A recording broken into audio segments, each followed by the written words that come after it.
अस्सलाम वालेकुम। वेलकम करता हूँ मैं आपको आपके अपने चैनल झंडी ट्यूटर में। मैं टीचर एहसान। आज हम सीखेंगे यूनिवर्सल सेट आब्लिक कॉम्प्लीमेंट। ये अपने राइट साइड देखें कि लिखा है यू आब्लिक यूनिवर्सल सेट, नीचे कॉम्प्लीमेंट। आज का जो टॉपिक है ये पहला नंबर 1 जो है कॉम्प्लीमेंट। आए इधर लेफ़्ट साइड अपनी नंबर 1 देखें। ए के ऊपर इन्वर्टेड कामा लिखा हुआ है। ये जो साइन होती है ये कॉम्प्लीमेंट इसको पढ़ा जाता है। अब अगर हम इसको पढ़ेंगे तो पढ़ेंगे ए कॉम्प्लीमेंट आब्लिक, इसको यू माइनस ए लिखेंगे तो ये गलत नहीं होगा। और नीचे लिखा हुआ है B complement oblique U minus B, तो ये गलत नहीं है। चले अपने सम की तरफ।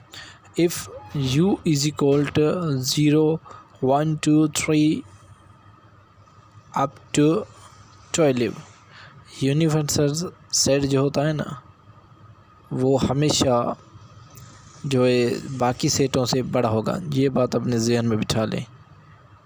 एंड देखें a is equal to 2 6 2 4 6 8 10, then find A complement B complement. तो सबसे पहले हम ए कॉम्प्लीमेंट को फाइंड करते हैं। ए इज इक्वल यू माइनस ए भी लिख सकते हैं, इसको इज इक्वल पहले यू माइनस ए, मतलब पहले यू लिखा है, मतलब पहले हम यूनिवर्सल सेट लिखेंगे। जैसे हम पीछे पढ़ के आए हैं इंटरसेक्शन या यूनियन, जो पहले सेट जो होता है हम वो लिखते हैं। तो पहले हम यू के मेंबर लिखेंगे जो यू से 0 से लेकर 12 तक है, और उसके बाद माइनस की निशानी। उसके बाद हम ए के मेंबर लिखेंगे जो है 2 4 6 8 10। कॉम्प्लीमेंट्री का मतलब ये है कट करना। हम अब देखेंगे जो पहले में सेट में है और जो दूसरे सेट में है, इन दोनों में जो सेम मेंबर्स हैं, सेम एलिमेंट्स हैं, उनको हम काट देंगे। जैसे 2 में डिलीट हो जाएगा, 4 में डिलीट हो जाएगा, 6 में डिलीट हो जाएगा, 8 में डिलीट हो जाएगा, 10 में डिलीट हो जाएगा। बाकी बचेगा क्या? 0 1 जो बचा है हमारा वो है 1 3 5 7 9 11 एंड 12। बचा कौन सा है? जो पहले सेट में बचेगा हम वही लिखेंगे। जैसे कि आपने देखा कि हमने वो 0 को और उसको यूनिवर्सल सेट में 0 को मिटा दिया है और नीचे मिटा दिया है कि यूनिवर्सल सेट 1 से स्टार्ट होता है और जो सेट मिले होते हैं उनसे बड़ा होता है। तो हमारा आंसर हुआ ए कॉम्प्लीमेंट इज इक्वल 1 3 5 7 9 11 12। चलते हैं हम दूसरे एग्जांपल के पास। If u is equal a b c d e f g and a is equal a b c and b complement is equal b complement is equal d e f। ये असल में b complement नहीं है, सिर्फ b है। उसके बाद then find A complement and B complement. इधर हमने बी कॉम्प्लीमेंट उठाए तो लिखेंगे हम B complement is equal U minus B is equal, पहले हम यू के मेंबर यूनिवर्सल सेट के ए बी वो जो हैं A B C D E F G minus फिर हमारे बी के मेंबर जो हैं डी ई एफ। हम जब डी से काट देंगे, ई से काट देंगे, एफ से काट देंगे, तो जो यूनिवर्सल सेट में जो बच जाएंगे हम वो लिखेंगे। पीछे अगर बच भी जाते हैं, इसमें तो नहीं बचे, लेकिन अगर बच भी जाते हैं तो हम नहीं लिखेंगे। तो हमारे क्या बचे? ए बी और सी और जी, डी ई एफ हमारे कट गए। तो ये हो गया ये हो गया हमारा कॉम्प्लीमेंट। अगर कोई बात समझ नहीं आए तो कमेंट्स करें, मैं इंशाल्लाह आपको डिटेल में यूनिवर्सल सेट के बारे में पढ़ाऊँगा। चलते हैं हम नेक्स्ट टॉपिक के तरफ। नंबर 2 है हमारा जो राइट साइड आप जाएँ कि लिखा हुआ है union of three sets. Number 2, A bracket small bracket A union B small bracket over union C. मतलब कि 3 सेट की यूनियन हमने करनी है। वो मैं आपको पहले ही यूनियन के बारे में सिखा चुका हूँ। जिसने मेरी वीडियो नहीं देखी, पुरानी वीडियो प्लेलिस्ट में जाएं, वो हमारी सेट के टॉपिक में पड़ी हुई है, उधर देख सकता है। तो यूनियन जिसने नहीं सीखी कोई मसला नहीं है, अभी दोबारा सिखा देते हैं।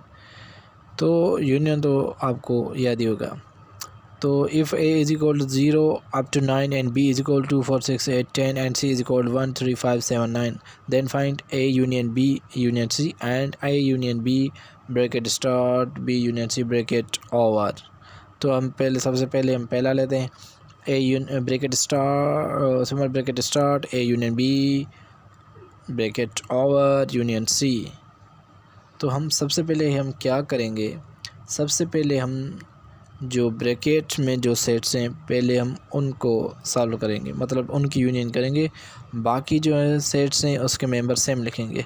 तो पहले हमारा ए है मेंबर में A यूनियन B, इसको हम करेंगे।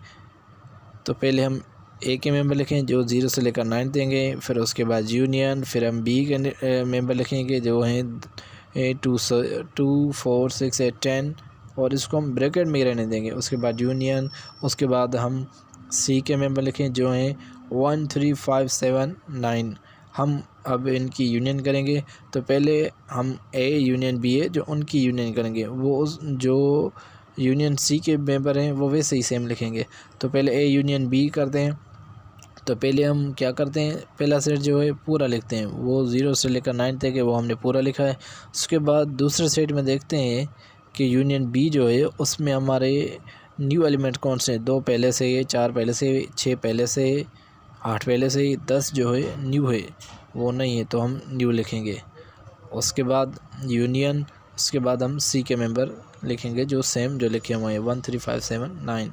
उसके बाद A यूनियन B, ये हमारा हो गया तो ब्रैकेट ख़त्म हो जाएगी। फिर हम इसका जो आंसर है उसके साथ इसकी जगह आंसर हमें मिला है उसके साथ हम यूनियन C करेंगे। तो यूनियन C, तो सबसे पहले हम ये जो पहला A यूनियन B का आंसर है वो सेम लिखेंगे। उसके बाद लिखेंगे कि C के जो एलिमेंट्स हैं वो कोई नया एलिमेंट्स है जो हम इसमें डाल सकें, कोई भी नहीं है।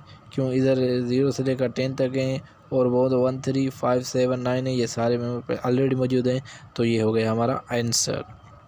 चलते हैं नंबर 2 एग्जाम्पल पे। If A is equal to ABCDEF and B is equal to AEIOU and C is equal to CDEF then find A union B union C and A union B union C। अब देखिए bracket B union C में B है, A union B में B है, पहले में A union B में, दूसरे में B यूनियन C में। तो हम अभी दूसरा उठाएंगे क्योंकि A union B union C वाला कर लिए। अभी हम क्या करेंगे, A union B union C same rule है। सबसे पहले A है तो हम A के लिखेंगे मेंबर, उसके बाद यूनियन, उसके बाद ब्रैकेट स्टार्ट करेंगे।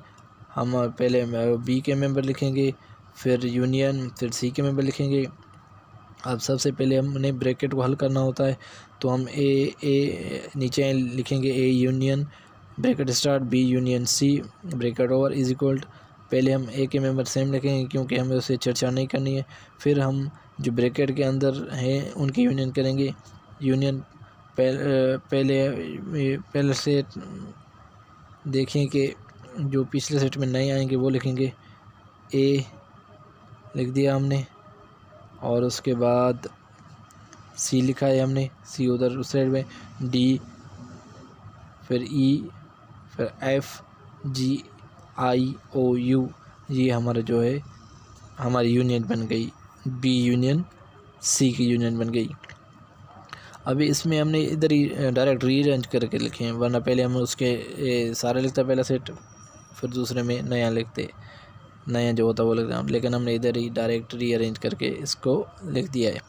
उसके बाद A के मेंबर लिखेंगे A union B union C is equal, पहले A के मेंबर, उसके बाद जो ये आंसर आए वो लिखा हुआ है।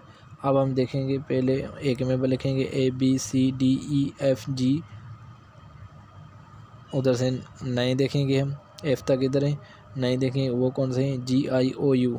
तो ये हो गया हमारा आंसर। उम्मीद है कि आपको बात समझ आ गई होगी, अगर नहीं आई तो कमेंट्स करें।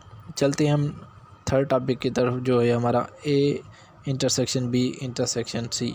If A is equal 0 1 2 3 up to 9 and B is equal to 4 6 8 10 and C is equal to 1 3 5 7, then find A intersection B bracket में intersection C and A intersection C, sorry इधर भी गलती हो गई है, A इंटरसेक्शन C जो पहला वाला है उसको ब्रैकेट नहीं है, ओ A इंटरसेक्शन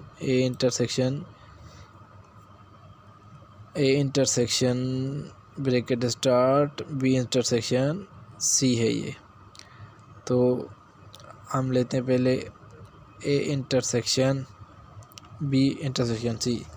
तो सबसे पहले हम A इंटरसेक्शन B, वो जैसे लिखा है पहले A के मेंबर लिखेंगे, उसके बाद वो जो है 0 से लेकर 9 तक इंटरसेक्शन, फिर हम B के मेंबर लिखेंगे जो है 2 4 6 8 10, उसके बाद इंटरसेक्शन C के मेंबर लिखेंगे जो है, सबसे पहले हम A इंटरसेक्शन B कॉल करेंगे क्योंकि वो ब्रैकेट में। तो पहले हम देखेंगे जो सेम एलिमेंट्स होते हैं ना वो इंटरसेक्शन में लिखे जाते हैं। 0 दोनों में नहीं लिखेंगे, 1 दोनों में नहीं लिखेंगे, 2 दोनों में लिखेंगे, 4 दोनों में लिखेंगे, 6 दोनों में लिखेंगे, 8 दोनों में लिखेंगे, 10 दोनों में है तो हम लिखेंगे। तो ये हमारा हो गया A इंटरसेक्शन B। अब उसके साथ इंटरसेक्शन C करना है, तो आगे C के मेंबर लिखेंगे वो जो लिखे हुए हैं। तो अब हम देखेंगे इनका जो आंसर आया उसके साथ इंटरसेक्शन C करेंगे। अब देखेंगे दोनों में जो सेम एलिमेंट्स हैं वो लिखेंगे, दोनों के कोई भी एलिमेंट्स ऐसा नहीं है जो सेम हो, तो हमारा आंसर हो गया empty. A intersection B intersection is equal empty. चलते हैं हम अभी दूसरे एग्जांपल के पास, जो है कि लिखा हुआ है if A is equal A B C D E F and B is equal A E I O U and C is equal C D E F G, then find A intersection B intersection C and A intersection bracket star B intersection C। हम इसमें दूसरे वाला उठाते हैं A intersection bracket star B intersection C bracket over is equal, same rule, पहले A है तो A के मेंबर लिखेंगे, उसके बाद इंटरसेक्शन की साइन ब्रैकेट स्टार्ट करेंगे क्योंकि ब्रैकेट है, तो उसके बाद हम B के मेंबर लिखेंगे A E I O U और उसके बाद इंटरसेक्शन C के मेंबर लिखेंगे। सेम रूल है, पहले A intersection bracket star B intersection C लिखेंगे इज इक्वल A के member same A B C D E F and उन दोनों के इंटरसेक्शन को हम सॉल्व करेंगे। तो A नहीं है दोनों में नहीं लिखेंगे, E दोनों में लिखेंगे, I दोनों में नहीं लिखेंगे, O दोनों में नहीं लिखेंगे और G दोनों में नहीं लिखेंगे। तो इसका हमारा आंसर B इंटरसेक्शन हमारा हो गया E। तो हम अब इन दोनों को सॉल्व करेंगे, नीचे लिखेंगे A intersection bracket star B intersection C is equal, अब देखेंगे दोनों में जो सेम हो उसमें है ही एक एलिमेंट E। अब देखते हैं इसमें है इसलिए हम इसको E में लिखा है। पीछे आपने ऊपर देखा होगा तो हम उसको हमने इम्पेड लिखा है। क्यों इम्पेड लिखा है कि कोई भी ऐसा एलिमेंट्स नहीं है जो एक जैसा हो, इसलिए हम उसको हमने इम्पेड लिखा है। लेकिन इसमें E देखें जो दोनों में है इसलिए हम E लिखेंगे। उम्मीद है कि आपको बात समझ आ गई होगी। अगर नहीं समझ में आई तो काइंडली कमेंट्स करें, वीडियो को लाइक करें और बेल आइकन को क्लिक करना ना भूलें। ओके, अल्लाह हाफिज़। सब्सक्राइब द चैनल झंडी ट्यूटर।